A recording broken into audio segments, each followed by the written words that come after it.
Click করুন অ্যাপের bell আইকনে আর সাবস্ক্রাইব করুন এবিপি আনন্দ। সব সময় থাকুন খবরে। আর এবার চোখ রাখবো আবহাওয়ার খবরে। করোনার মাঝেই এবার দুর্যোগের ভ্রুকুটি, ঘূর্ণিঝড় আমফান।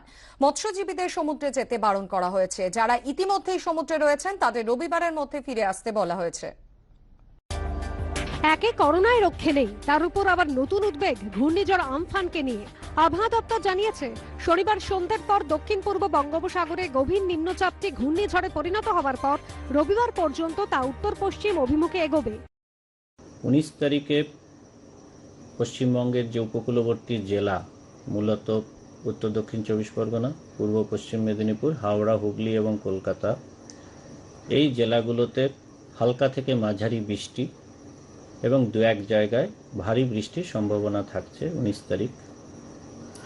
20 তারিখ একটু বৃষ্টির স্প্রেড এবং ইন্টেন্সিটি দুটোই কিন্তু বাড়বে। সোমবারের পর ফের অভিমুখ। বোচান মিত্রের রিপোর্ট, এবিপি আনন্দ, কলকাতা।